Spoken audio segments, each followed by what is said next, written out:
I was led astray the day you walked away. You were the clock that was ticking in my home. Changed my state of mind. Ladies and gentlemen, Love so hard to find. we got him.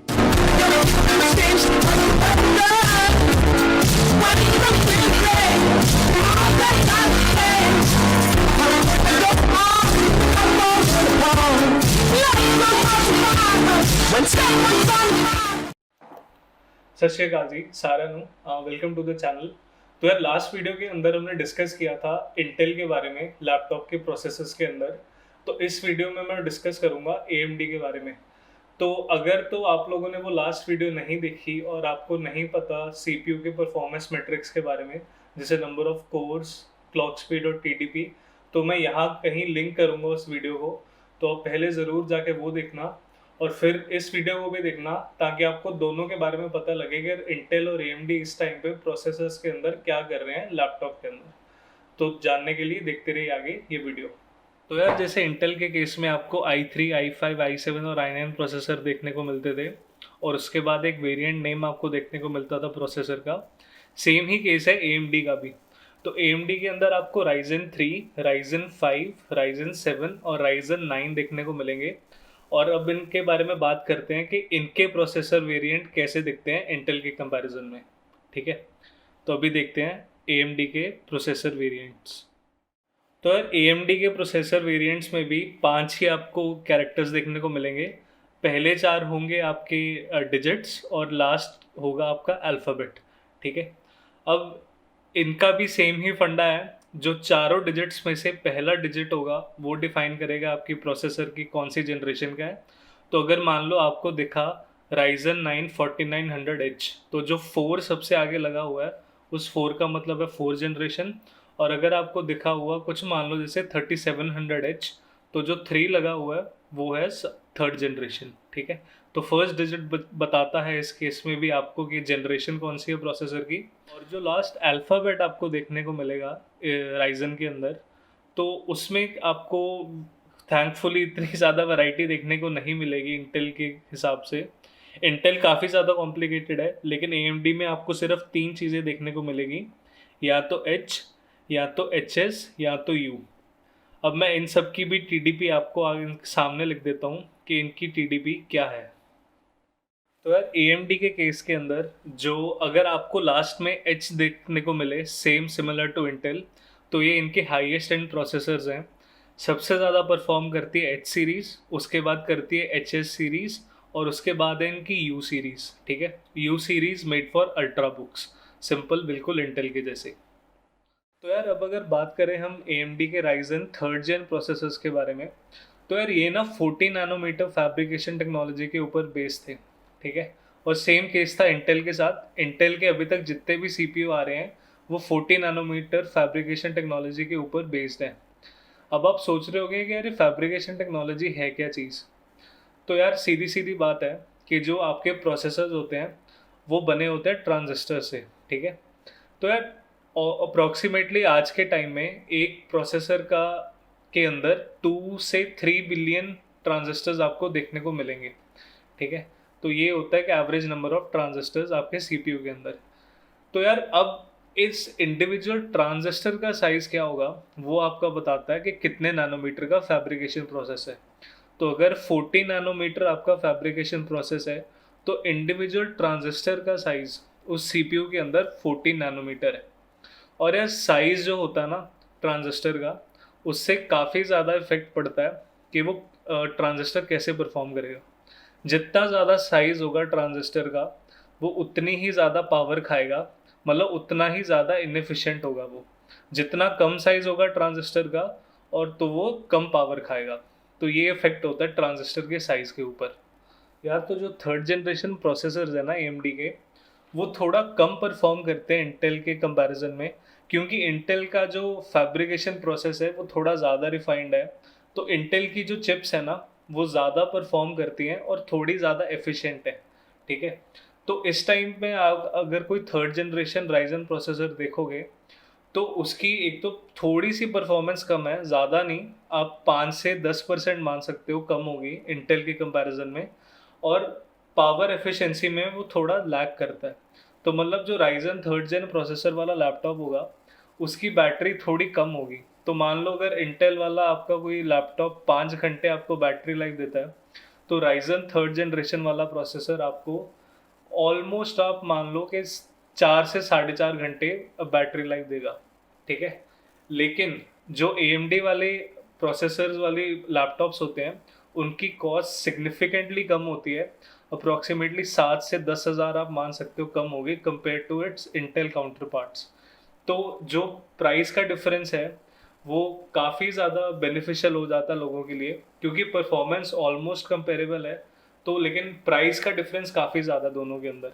तो ये काफ़ी अच्छी choice बन जाती है लोगों के लिए कंसिडर करने के लिए, अगर आप लैपटॉप खरीद रहे हो और आपका कॉस्ट का कोई बजट है। तो जो थर्ड जनरेशन प्रोसेसर्स होंगे वो यूजुअली आपको सस्ते दिखेंगे। तो यार अब बात करते हैं AMD के फोर्थ जनरेशन प्रोसेसर्स के ऊपर। Fourth generation Ryzen processor 7 nanometre fabrication technology के ऊपर बेस्ड है और इंटेल अभी भी 14 नैनोमीटर के ऊपर बैठा है। तो जो अभी जंप मारा है AMD ने इंटेल के ऊपर इन टर्म्स ऑफ एवरीथिंग, आप पावर मान लो, आप उसकी एफिशिएंसी मान लो, किसी भी आप कंपार्टमेंट में देख लो Intel versus AMD fourth generation Ryzen बहुत ऊपर जा चुका है इंटेल से। और बेस्ट बात क्या है कि वो अभी भी चीपर ऑप्शन है इंटेल के कंपैरिजन में। तो मैं आपको एक एग्जांपल से बताता हूँ कि यार क्या फ़र्क है अभी अगर मैं दो लैपटॉप्स को कंपेयर करूँ जो AMD Ryzen fourth generation processor वाले हैं और जो इंटेल के 10 जनरेशन प्रोसेसर वाले हैं। ठीक है, तो आइए देखते हैं ये एग्जांपल। यार तो अब बात करते हैं AMD के फोर्थ जनरेशन राइजन प्रोसेसर्स के बारे में। तो यार जो फोर्थ जनरेशन AMD का राइजन प्रोसेसर है उसमें AMD ने 7 नैनोमीटर फैब्रिकेशन टेक्नोलॉजी के ऊपर शिफ्ट कर दिया अपनी प्रोडक्शन। तो जैसा कि हमने पहले देखा था, जितना कम आपका ट्रांजिस्टर का साइज होगा, इस केस में 7 नैनोमीटर है और इंटेल अभी भी 14 नैनोमीटर पे ही बना रहा है, तो जितना कम साइज होगा उतनी ही ज़्यादा आपकी वो कम बैटरी खाएगा, कम उसकी पावर कंजम्पशन होगी। ठीक है, और आप सेम उतने ही साइज में ज़्यादा ट्रांजिस्टर्स भी फिट कर पाओगे। तो आपको दोनों चीज़ों का फ़ायदा होगा, आपके नंबर ऑफ ट्रांजिस्टर्स इंक्रीज होंगे जिससे आपकी परफॉर्मेंस बढ़ेगी, और आपका ट्रांजिस्टर का साइज़ कम होगा तो वो जो ट्रांजिस्टर पावर ड्रॉ करेगा वो कम होगा और आपकी एफिशिएंसी भी बढ़ेगी। तो दोनों केसेस में अब AMD को फ़ायदा हो रहा है। तो यार थर्ड जनरेशन के अंदर जो भी एडवांटेज थी इंटेल को राइजन के कंपैरिजन में, जब राइजन का थर्ड जनरेशन आया था, वो फोर्थ जनरेशन में बिल्कुल ख़त्म हो चुकी है।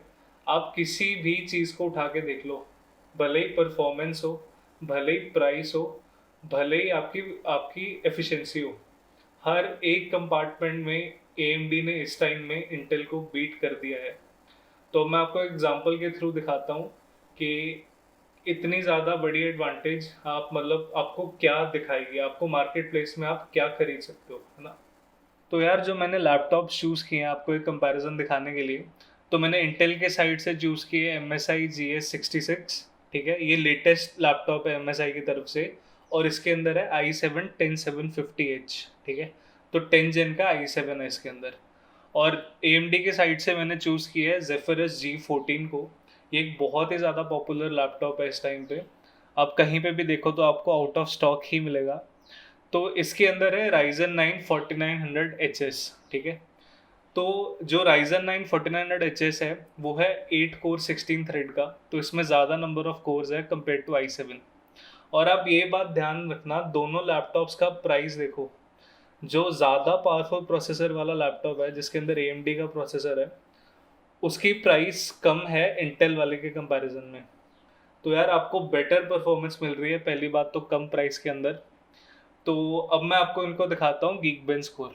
ठीक है, तो जो MSI का 10th जेन प्रोसेसर वाला i7 वाला वेरिएंट है उसका Geekbench स्कोर आता है आपका 1132 in single core and 5597 in multi core. ठीक है, अब देखते हैं जो AMD वाला अपना Zephyrus G14 था, अब उसका स्कोर देखो आप, सिंगल कोर में 1269 और मल्टी कोर में 8250। तो मल्टी कोर परफॉर्मेंस में अप्रॉक्सीमेटली 33% ज़्यादा तगड़ा है उसके कंपैरिजन में। तो यार ये बहुत बड़ी लीड ले चुका है राइजन उसके कंपैरिजन में। और अब ये बात भी ध्यान रखना कि लैपटॉप चीपर है उससे, ठीक है। तो यार अब आप बोलोगे कि तू यार राइजन 9 को कंपेयर कर रहा है i7 के साथ, तो ये तो फेयर नहीं हुआ ना। राइजन 9 को तो i9 के साथ कंपेयर करना चाहिए। तो ठीक है, अब मैं आपको वो भी कंपैरिजन दिखाता हूँ। और हाँ, एक कंपैरिजन में ध्यान रखना कि जो राइजन 9 इसके अंदर चिप है वो AMD की सेकेंड मोस्ट पावरफुल है 4900H, और इसके अंदर है 4900HS। तो इसको मैं कंपेयर करूँगा इंटेल की हाईएस्ट एंड चिप जो कि है i9-10980HK। तो यार इसका बेंचमार्क तो हमने देख लिया, अब ये देख लो 10980HK का बेंचमार्क। तो यार ये जो राइजन 9 जो चिप है ये हैंड्स डाउन बीट कर रही है हाईएस्ट एंड इंटेल के i9 प्रोसेसर को। और ये जो i9 प्रोसेसर है ना, आपको $2500 के लैपटॉप में नीचे देखने को भी नहीं मिलेगा, क्योंकि ये इतनी ज़्यादा हीट जनरेट करता है कि इसको छोटे लैपटॉप्स में आप यूज़ कर ही नहीं सकते, ठीक है। तो इसीलिए AMD ने अभी बहुत बड़ी लीड बना ली है इंटेल के कंपैरिजन में। और इस टाइम पे लिटरली अगर मैं आपको बात बताऊं तो इंटेल लेने का कोई मतलब ही नहीं बनता यार। तो अब एक बड़ा इंटरेस्टिंग सा क्वेश्चन आता है कि यार जो इंटेल का i9-10980HK है ना, वो भी 45 वॉट TDP के ऊपर चलता है, और जो राइजन 9 4900HS प्रोसेसर है उसकी भी रेटेड टीवी 45 वॉट्स के ऊपर है ना। तो यार राइजन फिर पावर एफिशिएंट कैसे हुआ कंपेयर टू इंटेल का प्रोसेसर? तो मैं आपको एक बात बताता हूँ, TDP रेट करने के टाइम पे इंटेल थोड़ा सा आपको झूठ बोलता है। तो वो झूठ क्या होता है कि जो इंटेल TDP बताता है ना, वो बेस क्लॉक के ऊपर TDP होती है। कि मान लो i9-10980HK को अगर आपको बेस क्लॉक के ऊपर चलाना है तब उसको मिनिमम 45 वॉट्स TDP चाहिए, ठीक है। लेकिन अगर जैसे ही वो बूस्ट करेगा तो ये प्रोसेसर 135 वॉट तक बिजली खींच सकता है। तो 135 वॉट आप मान के चलोगे प्रोसेसर बिजली खींचेगा अगर आप इसको पुश करोगे, ठीक है। अब आते हैं राइजन 9 4900HS के ऊपर। तो यार इस प्रोसेसर की रेटेड TDP है 45 वॉट्स और ये मैक्सिमम TDP खींचेगा 54 वॉट्स। तो ये आधे से भी कम आपकी एनर्जी कंज्यूम कर रहा है और परफॉर्मेंस उस प्रोसेसर से ज़्यादा दे रहा है। तो यार इससे मैं आपको बताता हूँ कि इफेक्ट हुआ क्या। आज तक आपने कभी भी कोई गेमिंग नोटबुक उठा के देखी हो तो यार एक सबसे बड़ी कंप्लेंट रहती है कि यार गेमिंग वाले प्रोसेसर्स की लैपटॉप्स की बैटरी लाइफ नहीं होती, है ना। और ये ट्रू है, वो जो अच्छे प्रोसेसर वाले H सीरीज प्रोसेसर वाले लैपटॉप्स होते हैं वो यूजुअली 3 से 4 घंटे ही लास्ट कर पाते हैं एक सिंगल चार्ज के ऊपर, और जो U सीरीज वाले प्रोसेसर होते हैं वो 7-8 घंटे लास्ट करते हैं उनकी बैटरी लाइफ। लेकिन ये जो Zephyrus G14 मैंने अभी आपको दिखाया जिसके अंदर Ryzen 9 4900HS सीरीज प्रोसेसर था, इसकी बैटरी लाइफ ऑलमोस्ट 9 घंटे है। आज तक मैंने कभी भी नहीं देखा कि कोई गेमिंग लैपटॉप इतने तगड़े प्रोसेसर के बाद 9 घंटे की बैटरी लाइफ निकाल रहा हो, और ये ज़्यादा है इंटेल के U सीरीज के प्रोसेसर के कंपैरिजन में भी। तो यार एफिशिएंसी के मामले में तो बिल्कुल आगे निकल चुका है AMD, और इंटेल आस पास भी नहीं है। तो अब सीधी बात करते हैं कि मेरी रिकमेंडेशन क्या होगी। तो यार आपको एक सीधी बात बताता हूँ, अगर आपको कहीं पे भी Ryzen 4 जेन का प्रोसेसर लिखा हुआ मिल गया, बिना सोचे समझे उस प्रोसेसर को उठा लो कंपेयर टू इंटेल। क्यों? परफॉर्मेंस ज़्यादा है, कॉस्ट आपको कम पड़ेगी compare to Intel based variant, और एफिशिएंसी बहुत ज़्यादा, आपको बहुत तगड़ी बैटरी लाइफ देखने को मिलेगी।